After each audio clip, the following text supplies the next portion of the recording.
Olá, quinto ano querido! Tudo bem com vocês, meus amores?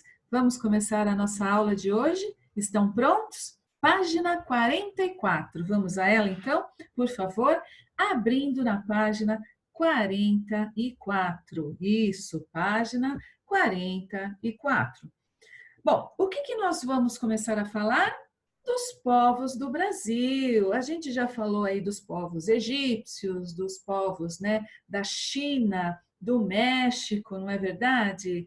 Agora, egípcios, isso, agora chegou a vez de falar dos povos do Brasil. Chegamos no nosso Brasil. Combinado? Então, página 44, todo mundo já abriu? Já pegou lápis, borracha, já está prontinho para a aula? Então, vamos lá, meu amor. Começamos, então, na página 44, Povos do Brasil. E no Brasil, quais foram os povos mais antigos do nosso país? Lembrando que quando o Brasil foi descoberto pelos portugueses em 22 de abril de 1500, já tinha povo aqui, é verdade. Só que quando os portugueses chegaram, eles não se importaram muito com a cultura dos povos que já estavam aqui, não.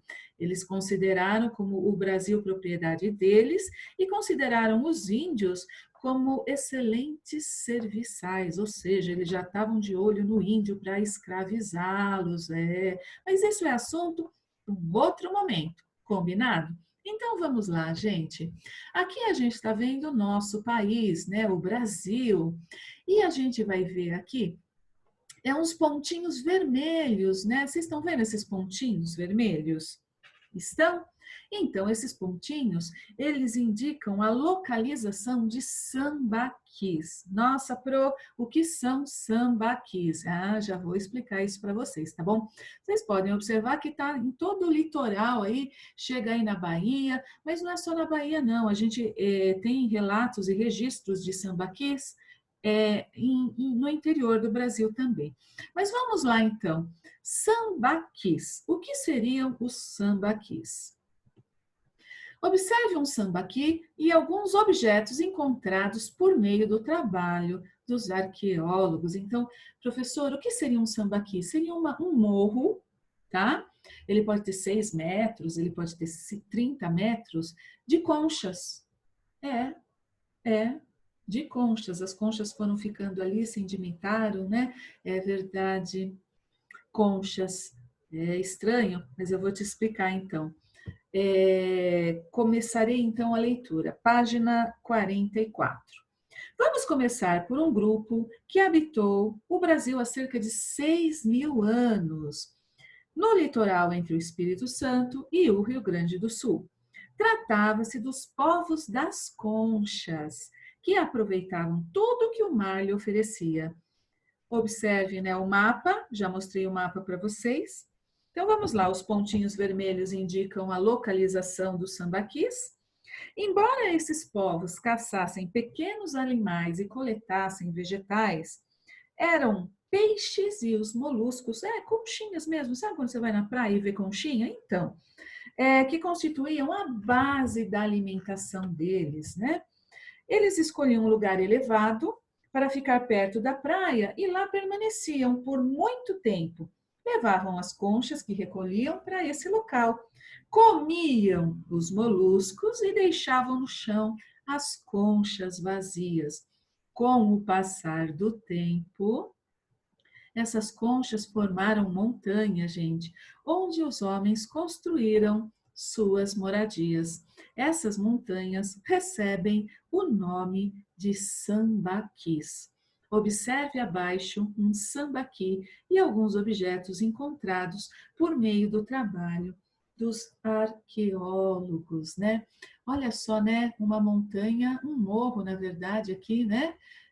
De conchas. Observa, eu vou compartilhar aqui com você esse vídeo. Presta um pouquinho atenção nesse vídeo aqui, certo? Olha que bacana.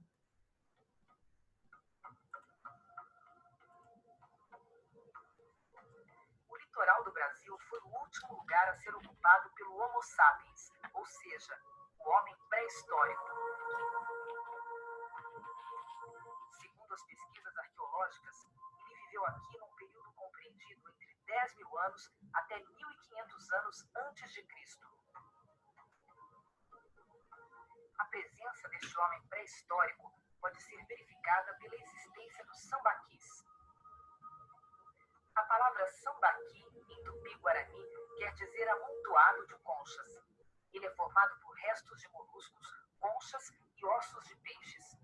São encontrados ainda esqueletos humanos e instrumentos feitos a partir de rochas. Nos sambaquis, os arqueólogos podem encontrar informações muito valiosas sobre a vida do homem pré-histórico que viveu na costa brasileira. Esse vaso tem a foto no caderno, gente.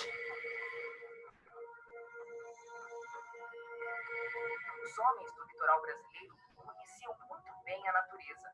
Na mata e na restinga, eles coletavam frutos e caçavam animais. No mar e nas lagoas, pescavam. Nos costões rochosos, catavam moluscos. O sambaqui tem um formato de um morro. A altura varia bastante de um lugar para o outro. Em Laguna, no litoral de Santa Catarina, existem sítios com 30 metros. No estado do Rio de Janeiro, chegam no máximo a 6 metros. Os sítios são encontrados desde Torres, no Rio Grande do Sul, até o norte da Bahia. No Maranhão e também em alguns lugares da região amazônica, acompanhando o rio Amazonas, foram achados alguns sambaquis.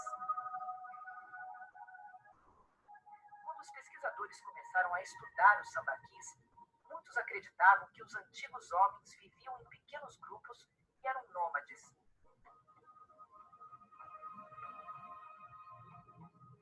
Mas hoje, acredita-se que eles viviam numa sociedade bem mais complexa do que se imaginava antes. Nos sítios maranhenses e do rio Amazonas, foram encontradas cerâmicas desde o princípio da ocupação. Nos sambaquis da costa, não há presença de cerâmica. A canoa foi uma das principais heranças que este homem nos deixou. Ela é muito usada até hoje pelas populações ribeirinhas do Brasil. O anzol já era utilizado, mas era feito de concha. O curral de pesca é outra influência dos homens pré-históricos e é praticada até hoje pelos pescadores artesanais da Baía de Guanabara e pelos caiçaras do litoral de São Paulo. Vocês reparam aqui, né, que fica até uma herança de costumes, não é verdade? Bom, já deu para você entender, então, o que é um sambaqui, não é verdade? Muito bem. Então, continuo aqui a leitura na página 45, por favor, me acompanhe. Com o tempo, esses povos foram dominados por outros povos agricultores, que habitavam as terras brasileiras. Acredita-se que a agricultura chegou ao Brasil trazida pelos povos vindo da América Central e da Cordilheira dos Andes. Uma vez que aqui eles plantavam o milho, um alimento muito consumido em sua terra de origem. No Brasil, os povos cultivavam a mandioca e dessa raiz obtinham um alimento e um veneno. Sabe-se que também produziam cerâmicas, né? Olha só a cerâmica, né? Muito bem. Em vários povos da antiguidade, independente do local, né, onde eles se fixaram, sempre tem aí registro de cerâmica, né? Muito bem. Povos agricultores e ceramistas. Por volta de 4.000 anos atrás, diversos povos que viviam nas terras hoje correspondentes ao atual território brasileiro começaram a praticar a agricultura e a cerâmica em tempos diferentes. Os principais produtos cultivados eram milho, feijão, mandioca, maracujá, abóbora, açaí e tabaco. Nos últimos 2.000 anos, povos agricultores e ceramistas de diversas culturas e línguas diferentes espalharam-se por várias partes do que é o atual território brasileiro, certo? Aqui a gente está vendo aí exemplos de cerâmicas, potes, vasos, né? Inclusive um deles apareceu no vídeo, né? Eu tentei, se você voltar um pouquinho o vídeo, você vai ver que ele apareceu, certo? Muito bem, então. Olha aqui, né? Destacamos como agricultores os povos moradores da região do Amazonas e da ilha de Marajó. A ilha de Marajó, coloquei aqui um mapa do Brasil, né, para vocês, dividido em regiões. Nós estudamos, né, em geografia. Quem foi que fez essas divisões?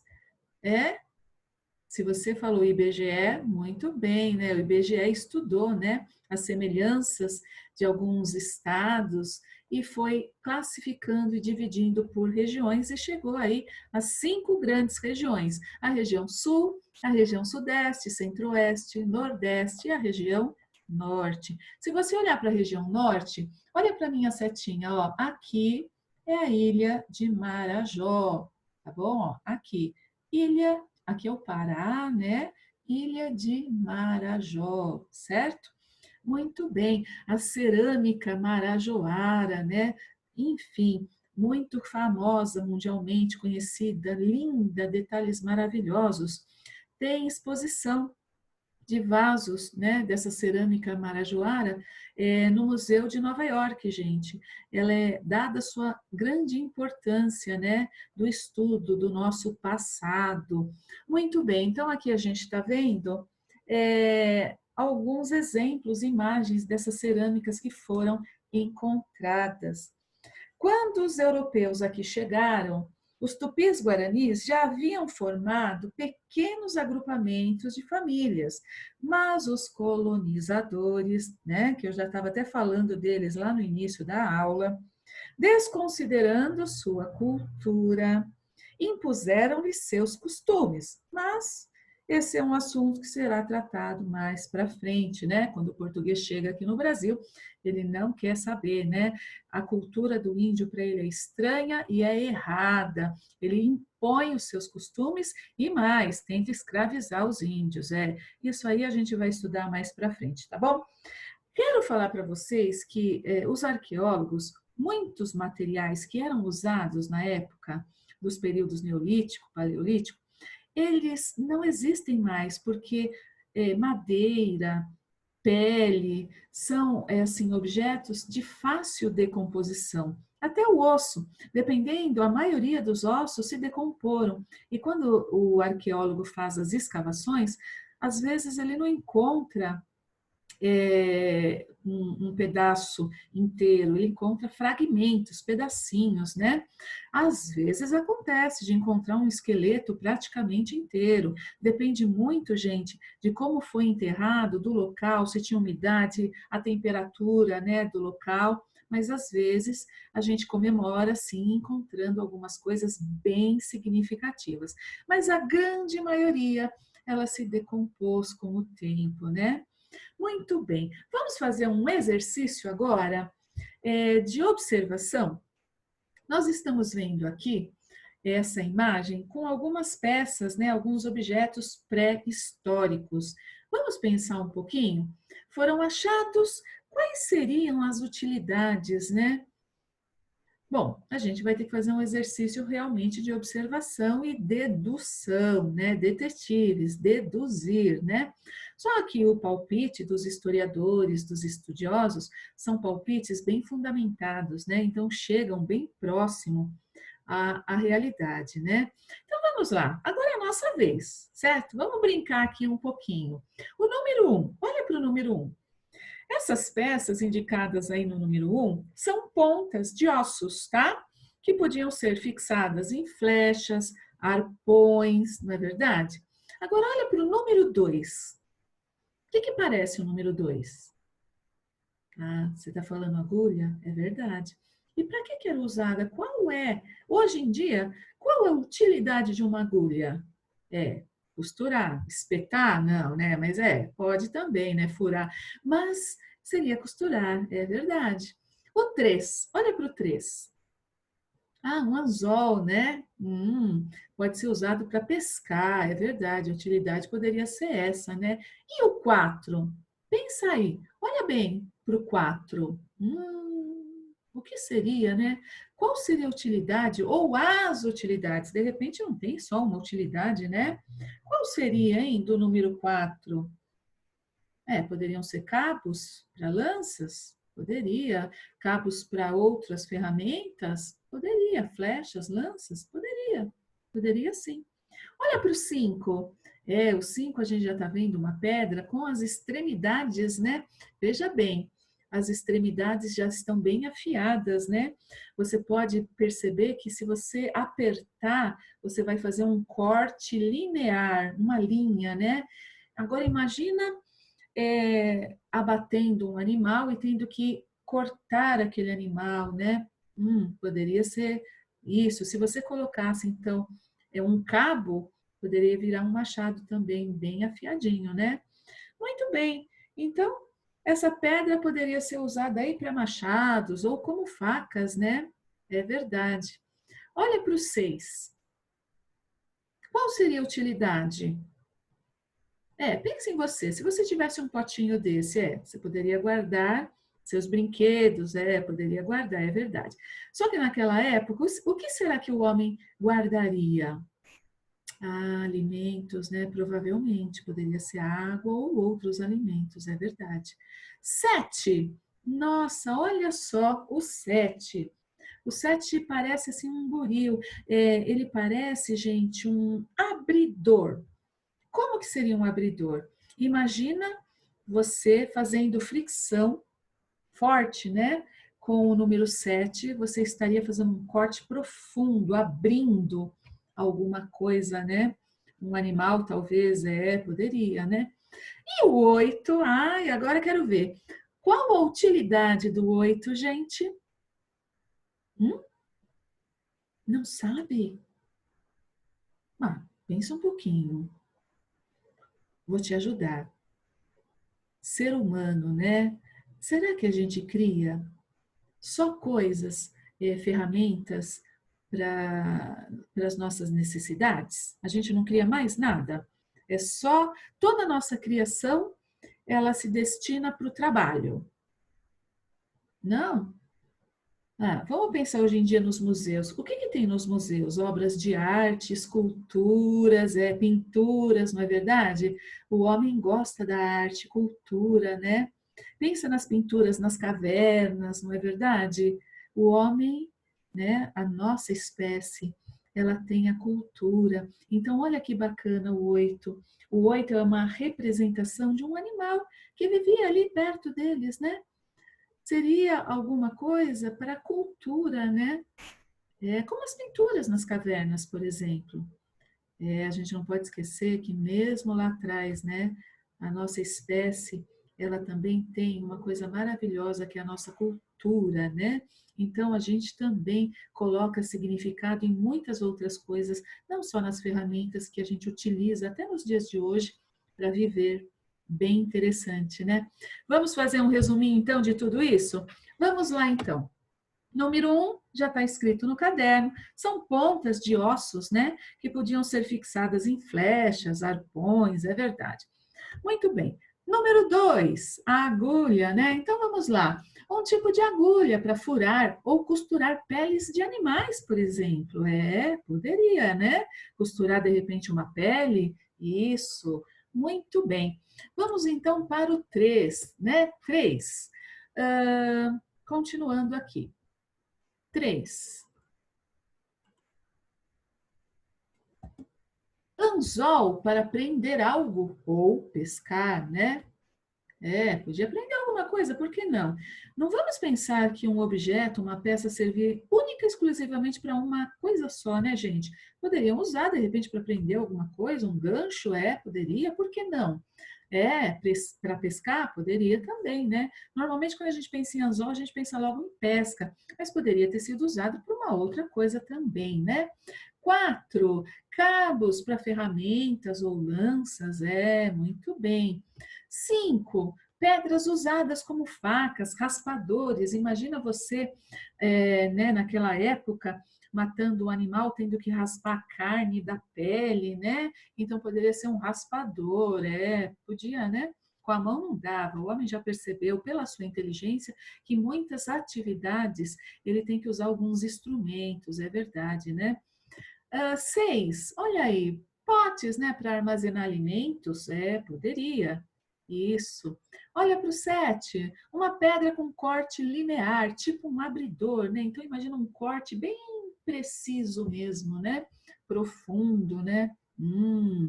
E o 8, a gente pode observar que o 8 aí não seria uma ferramenta, né, de trabalho, mas seria uma representação de uma ave, com os desenhos rupestres, certo? Então tá aí, né? Agora vem a segunda perguntinha. Em qual deles é possível perceber uma herança deixada pelos povos antepassados? Se a gente pensar em ferramentas de trabalho, né, todos aí, eles vão mostrar para a gente como os povos, né, no passado viviam. Agora, se a gente pensar em cultura, no nosso lado, né, humano, a gente vai escolher qual? Hã?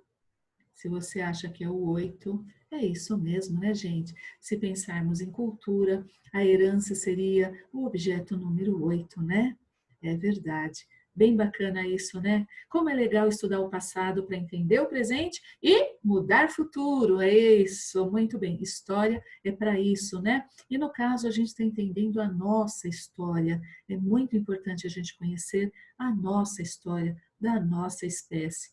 Agora, o que você vai fazer? Lá na página 48, você vai colocar a data nos dias atuais.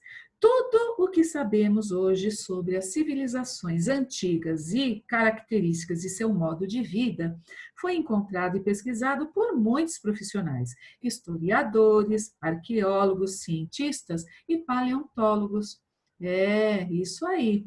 Chegou a hora de você ajudá-los e deixar-lhes um registro histórico sobre o tempo em que você vive, para que os povos e civilizações do futuro conheçam da nossa história atual. Escreva um texto contando um pouco sobre o seu povo. Quais são os seus costumes, seus principais objetos, como é o seu dia a dia e a forma que vive. Então, aqui, imagina que você está fazendo um relato que vai ser lido lá no futuro, né? Para os historiadores, arqueólogos, né, estudarem como que nós vivíamos nessa era, nessa época, né? Então, você vai escrever um pouquinho sobre o nosso povo, o povo brasileiro, como que a gente vive, quais são os nossos problemas, você pode escrever, né? Quais são os nossos problemas hoje? Por exemplo, trânsito, poluição, você pode escrever isso, né? Como que nós nos divertimos? Você pode escrever. Como nos organizamos? Você pode escrever que a gente tem supermercados hoje em dia, a gente não precisa caçar, né? Graças a Deus, não é verdade? A gente vai ao mercado, compra carne, né? Isso. Não se esqueça de fazer os parágrafos, tá bom? Porque você vai fazer um textinho de como é, né? Hoje em dia, o nosso povo, né? Como nós vivemos hoje em dia. Por exemplo, não usamos mais aqui nas cidades, por exemplo, né? Nós não usamos mais animais, né, para puxar carroças aqui na cidade. A gente tem carros, a gente não está muito preocupado, infelizmente, em preservar a natureza, a água, né? Enfim, você pode escrever tudo isso, combinado? Aponta seu lápis. Escreve aí um textinho sobre nós, as nossas dificuldades, os nossos problemas. Segurança, por exemplo, poderia ser um grande problema que você pode relatar, e nossas esperanças também, e as coisas boas, né? Relate também que nós temos muitas coisas boas, certo? Tem muita gente do bem. Então, às vezes, a gente fica preocupado porque é só notícia ruim, né? A notícia ruim parece que ela aparece mais, mas tem muita coisa boa, tem muita gente boa e tem muita gente fazendo a diferença, certo? E espero que a gente também esteja desse lado bom, fazendo a nossa parte e fazendo a diferença para construir um mundo melhor. Muito bem. Lição de casa 3. Olha só, essa lição de casa de geografia, ela está lá na página 96. Observe a imagem e escreva sobre os problemas que a seca acarreta na vida dos moradores da região Nordeste. Olha essa imagem, né, gente? Que triste, né? Seca no açude de areia de Baraúnas, no sertão da Paraíba. Que triste, não é? a gente precisa de água, né? Quais seriam os problemas? Não é difícil, né, levantar os problemas, os animais morrem, né? Não dá para plantar, e o homem sofre com tudo isso, né? Ele não consegue criar animais, ele não consegue desenvolver a agricultura, ele também sofre muito, né, com essa situação. Bem triste, né? Eu fico muito triste quando eu vejo imagens assim, porque o meu desejo é que todos os brasileiros possam viver bem, né? E quem vive nessas regiões sofre muito, tem muita dificuldade, né? Muito bem. Olha essa imagem, né? Ela está mostrando Fernando de Noronha, que é um arquipélago, certo? Fernando de Noronha pertence ao estado de Pernambuco. Lindo, né? Um arquipélago. Muito bem. Com a ajuda de um dicionário, responda o que é um arquipélago. Acho que você até sabe, né? Mas olha num dicionário para você escrever a resposta direitinho, tá bom? As ilhas que compõem Fernando de Noronha são fluviais ou marítimas? Então, cabe uma explicação aqui. Fluvial é quando a ilha é banhada por água de rio, certo? Ilha fluvial, então ela está banhada, né, cercada às vezes, ou inteira ou só uma parte, por água de rio, certo? Existem ilhas dentro de rios, existe. O caso, por exemplo, da ilha de Marajó, é uma ilha banhada, uma parte pelo rio Amazonas. Então, uma parte ela é fluvial, só que a outra parte ela é marítima. Olha que interessante, porque as ilhas marítimas elas são banhadas pela água do mar. Então, essa é a diferença, tá bom? Fluvial são águas de rio e marítimas são águas do mar. Muito bem. Agora você olha lá no mapa do Brasil e você observa Fernando de Noronha, né? As ilhas que compõem Fernando de Noronha, porque arquipélago, não posso falar muito, senão eu acabo dando a resposta. Mas, enfim, são ilhas fluviais, banhadas por águas de um rio, ou são banhadas por água do mar? É só você pensar na localização, né? Onde fica o arquipélago de Fernando de Noronha. Tá certo? Muito bem. Se ficou alguma dúvida, pode escrever que eu responderei com o máximo prazer. Quero também te explicar a última coisa. Hoje, o questionário de frequência vai ser uma avaliação de história e geografia. Simples, não fica preocupado, tá bom? Termina de fazer a sua lição e depois você responde o questionário. É uma avaliação com consulta, isso mesmo. Você pode consultar o caderno e responder para mim, certo? É isso então, meus amores. Um super beijo para vocês. Fiquem com Deus. Tchau!